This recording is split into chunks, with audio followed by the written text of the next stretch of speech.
Our first graph, taking a look at that a value of -1, what's being multiplied in front of our tangent function. That means we will have a vertical reflection. Tangent and cotangent do not have amplitudes the way that our sine and cosine function do because they're the snake, they're all real numbers. But we can have stretches and reflections, and I'll show you how to graph those. B is 2, which makes our period pi over 2, not 2 pi, like our sine and cosine, just pi. D, we're shifting it up 4, and to find the left and right vertical asymptotes, we set what's inside the parentheses equal to -pi/2 for our left asymptote and +pi/2 for our right asymptote. Solving each of these equations, we're going to need a common denominator, which is pi/4, so we have -2pi/4 plus pi/4, which gives us -pi/4. Dividing that by 2, remember when you divide a fraction, it goes into the denominator as multiplication, so we get -pi/8. Very similar off to the right, we will get that common denominator, add the pi/4, so we have 2x equals 3pi/4. Dividing by 2, putting that in the denominator, multiplying it with the 4, we have vertical asymptotes at -pi/8 and 3pi/8. Notice our graph is scaled evenly this time.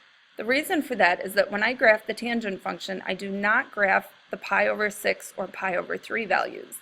I graph pi/4 where tangent is 1, and I use my asymptotes to get the snake. So for our tangent function, the scaling is pi divided by 4, because the period is pi instead of 2pi/4 like the sine and cosine functions. So we would normally scale these by pi/4, but we have this phase shift of pi/8.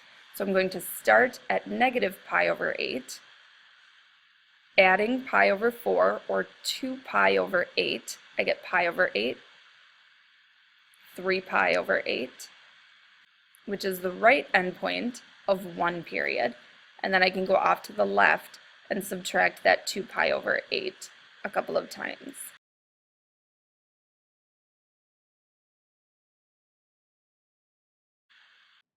To scale our y-axis, remember we have a shift up 4, so that will be our new principal axis.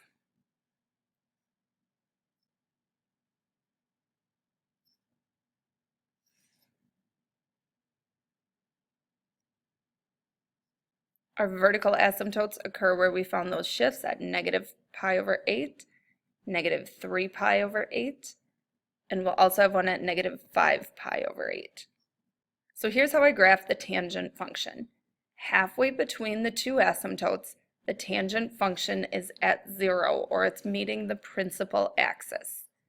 Halfway between the 0 and the asymptote, it will either be at 1 or -1.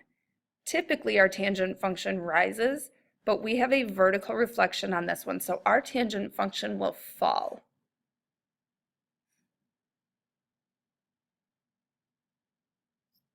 And then we repeat that between the next set of asymptotes.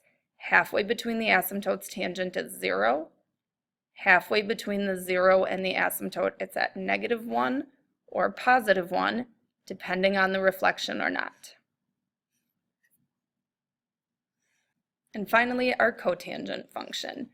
Our a value is 2, which means we'll have a stretch of 2. So instead of going up 1 and down 1 like we just did for our tangent function, we'll go up 2 and down 2 from our principal axis.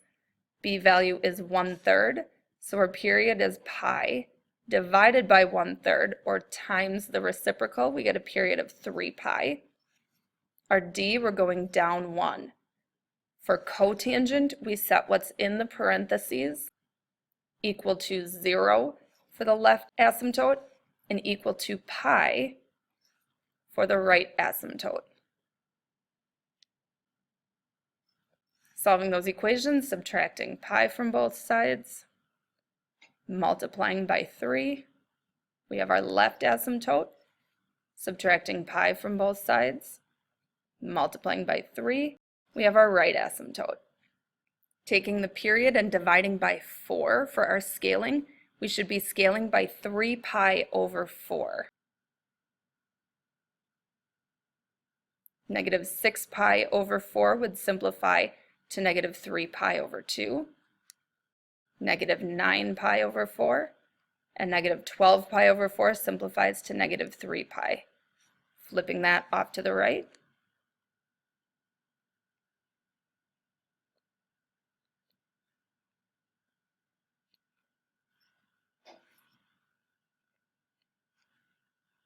Scaling our y-axis, we have a vertical shift down 1, so that is where our principal axis will occur, and a stretch of 2. Sketching in that principal axis at negative 1. Those asymptotes at negative 3 pi, 0, and we'll have another one at positive 3 pi.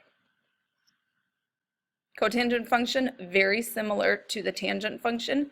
Halfway between the asymptotes, it's at 0, or on the principal axis. We have a vertical stretch of 2. Cotangent, as a parent function, is a snake that is falling. So we're going to go down off to the right and up off to the left.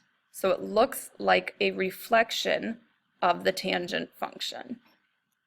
Same thing, halfway between those zeros, we're on our principal axis. It's falling off to the right using that vertical stretch. We're going to go up 2 and down 2. And you have now finished learning how to graph all of the trig functions.